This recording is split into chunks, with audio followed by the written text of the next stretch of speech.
welcome to this edition of Tornado Watch. I'm King, Sports Information Director Travis Chell, here with Alan Sparks, Head Cycling Coach. Thanks for joining us today. Yeah, thanks for having me.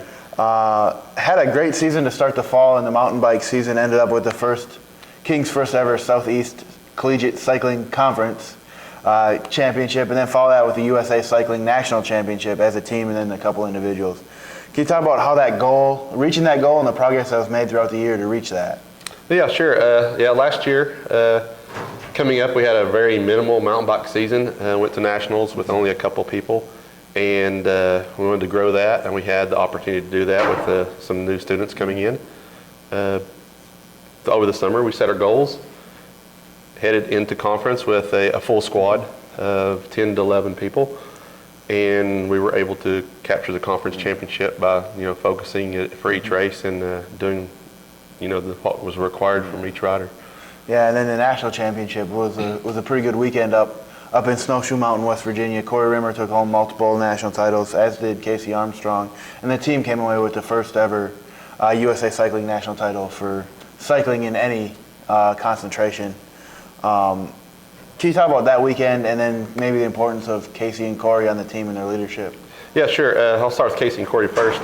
Last year, Casey and Corey came up just a little bit short in nationals and in second and thirds and fourths on the podiums, and they left with a big fire in their belly. They wanted that national championship, so they backed up. We regrouped, and they trained harder over the summer coming into the fall semester, and they wanted it. And I worked really hard on building the team, taking that full squad, and we were able to develop a few riders that stepped up before nationals and were able to help participate at nationals. So it was a full team effort to boast on top of Casey and Corey's efforts. Yeah, it sounded like a pretty good weekend up there. Yeah.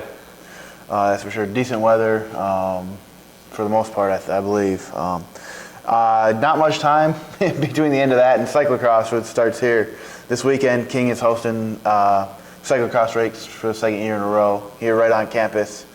Talk about the differences and changing from mountain bike to cyclocross, and then trying to get back to nationals where King finished third a season ago in cyclocross. Right. Well, mountain bike, the rough terrain and everything. Cyclocross, you depend on the skills for mountain biking, but the performance of your road prep.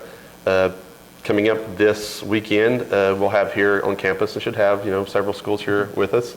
We're coming out of mountain bike nationals a little bit beat up. We have one rider with a broken wrist, one with cracked ribs, and a couple others are just sore and still recovering.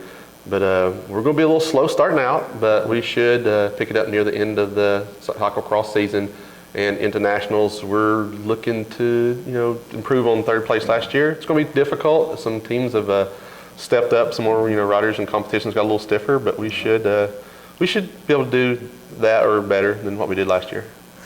Yeah, it's nice to have that expectation every year to finish podium top three at a national, whether it be mountain bike or cyclocross, that's for sure. You mentioned teams beat up going into the first cyclocross race here. What are your expectations kind of in that first race in cyclocross then? Corey and Casey, they're still fit and they're strong. We took a little bit of extra rest for them to get them ready for this.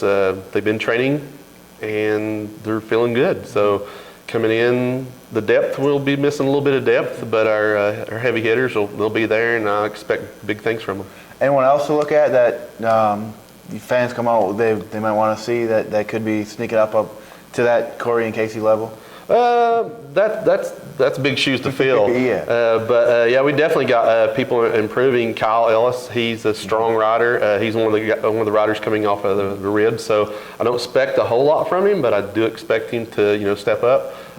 Randy Goodman, she's got a fire in her belly. She wants to get better, and she's improving. And then of course Jennifer Casido, she's always there for us, and soon coming up on her season for road. Yeah, that should be exciting. It starts at 8:30, right out here. Yep, team relays at 8:30. All the teams will send off one person per lap. It's so fun to watch a team relay. The kids coming in and doing one lap, and the teams. It's constantly changing the lead, and it's probably the most fun race to watch in cyclocross, in my opinion. But we're doing really well. We haven't lost one of these yet, and so hopefully we can keep our record. undefeated in these. Yeah, the collegiate stuff starts at 8:30, goes on to about 10, 9:30, 10 o'clock. Yes, the team relay, like I said, will be first. Then the women's will race the women's A, B, and the men's B, and then we'll finish up. I think it's 9:50, the men's A start, and they should be done around 10:30, 10:45, and then a full day of regular cyclocross racing here on campus. Yeah, come on out if you want. If you haven't seen cycling before, it's quite something to see. It's a good event to come out to. That's right here, starts at 8:30, goes all day long, right on campus, right by the Student Center complex out here. We'd love to see you out here. Thanks for joining us, and good luck this weekend. Thank you.